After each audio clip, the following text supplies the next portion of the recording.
Because the live letter is such a huge thing, I'm not going to be able to just do this in one single video, and so I am going to specifically in this video be talking about the battle adjustments. And this isn't something that I would like just shirk off, because some of these changes are actually really impactful. Like the HUD layout changes are something that I know that I'm going to be totally using a ton. Like there's a HUD element change where now you can separate your conditional buffs from your consistent persistent ones, and so if you're like a dancer, bard, black mage, or if you have a proc of any kind in your kit, this is actually going to be really big. So first up for the battle adjustments is that Raid Finder matching for Savage duties. Although I am gonna admit, Raid Finder, I know in North America we don't really use it, and I was surprised too when I first learned, but other data centers use it a heck of a lot.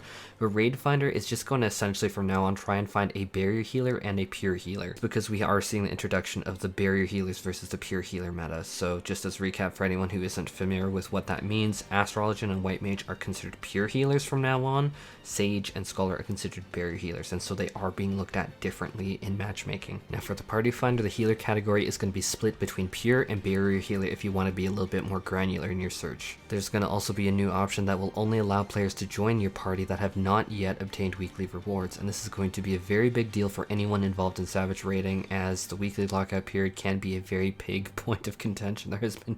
There have been fights that I have witnessed, not been a part of thankfully, purely because of this, so this is going to be a good change. And then lastly, the Party Finder is going to have it where parties that you cannot join because of one player per job requirement will now be filtered automatically for you. Next up is that duty rewards are being adjusted now, such as trials with weapon drops will drop a weapon coffer in addition to the original weapon reward, and so with the loot it's normally randomized and determined when you're opening that thing. It'll be like, oh, we have no ninjas in the party, but we got like ninja weapons, and it'll be like, everyone will be like, really? And with it, such a large roster of jobs that we have now, adding an additional coffer on top of that reward, they're not getting rid of the original one, but they're adding a coffer on top of that, will let anyone loot that coffer. If you're not familiar with the coffer system, sorry, let me back up a bit.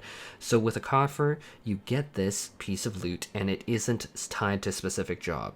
You then open it on whatever job you want, such as if you want a White Mage staff, you open up that coffer when you are on the White Mage, and boom, you get a White Mage weapon. But we're just seeing this added on top of the normal loot. And to say the least, this is actually going to be a huge quality of life thing, because I remember farming extreme trials in the past and not getting the weapon drop I wanted for excessive periods of time, and ultimately buying it with books, and so this is actually going to be a absolute boon to anyone doing trials. But I get ahead of myself with saying trials there, because actually this change is also going to impact all other Savage raiding content. Like they are going retroactively and adding it to like Stormblood 4.0 raids. Now we are going to be talking about probably one of the most underrated HUD element changes that I can tell you as someone who plays a lot of Bard, a lot of Machinist, a lot of Dancer, and now gonna play a lot of Sage, and trust me, I kept my eyes open and I'm like, oh, you use a lot of conditionals too.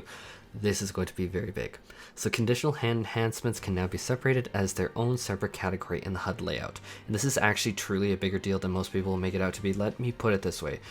Dancers, bards get random procs during their rotation, and these are absolutely critical to use properly to maximize your DPS. If you don't use them properly, your DPS is going to tank really hard. Now, you can very, very easily expand the HUD element and put it in your class gauge to like augment the class gauge to however you'd like it. So I know personally I'm going to probably make it really big, stick it near my gauge and be like, yeah, now I can keep track easy. Ground targeting is also getting a rework where you can use the current ground targeting method that we have right now in game if you want. Don't worry about that, you do have that option, but if you would prefer, they now have a ground targeting method that will let you press the same action button again to place the target circle without like manually mouse clicking.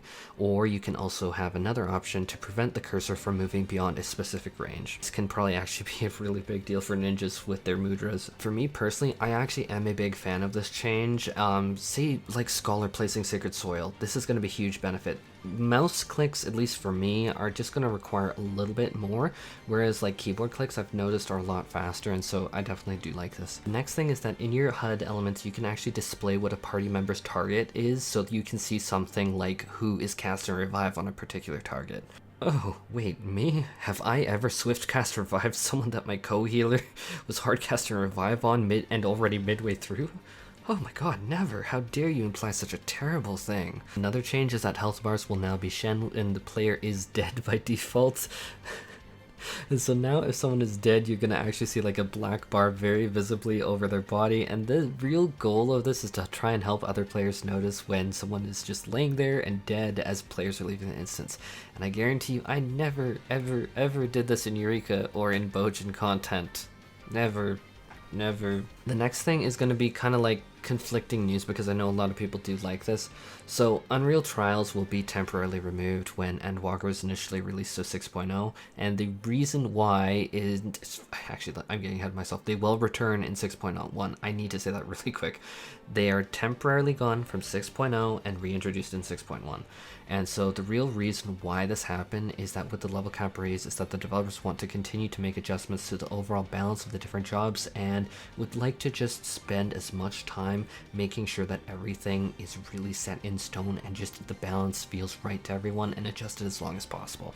And so that's why they're waiting until 6.1. Really what they were saying was that the goal was to make sure that the standard level 90 content really has been ironed out and everything is fair, balanced, like we don't have the Sage making the Scholar absolutely bad in spite of what Twitter and forums are saying already, but just making sure that everything is balanced out. Then they're going to introduce the Unreal Trials again. Now the next point is that, as we were warned many months ago, belts will no longer be equipable or obtainable by duties or trading. Belts will also be taken away from all equipment. So like if you have it equipped to your character or your retainer, then it is going to be taken away when Endwalker hits and put into the Calamity Scavenger. These will retain things like the signature of someone who crafted it. Materia will also be there. It's literally just going to be the developers are taking the database, looking at what is equipped by your character or your retainers, and dragging it, that entire column or whatever, row, whatever, into a different database table.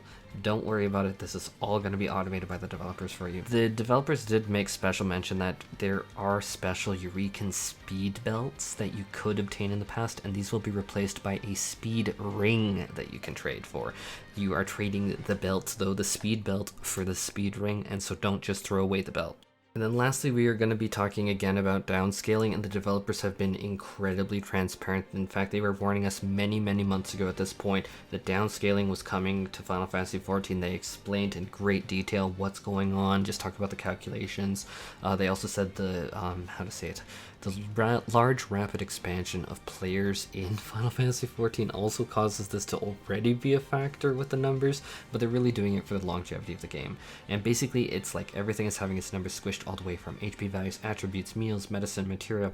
It's all squished. They did go into a lot of detail that I am cutting out here about things like unsynced trials and like the integrity of content, and that might be a little bit more difficult, but that they're trying to like introduce like a super echo. But basically the long and short is that the developers are going to be very attentive and try and maintain the integrity of old content the best they can. And yeah, that does it for this video. So what do you guys really think about these changes? For me, I'm actually looking at the one HUD change, and that has to be one of my favorite changes, because one thing that is really difficult sometimes, especially with proc-based jobs, is that you can get a proc, but you'll have to like, at least for me, I'll be like staring sometimes at like the little icons that flash, especially for like Dancer. I'm thinking like sometimes my eyes are glued to my hotbars, just making sure like, did this proc or that proc, and being able to like manually take the conditional procs and then lift them up and then be like big element.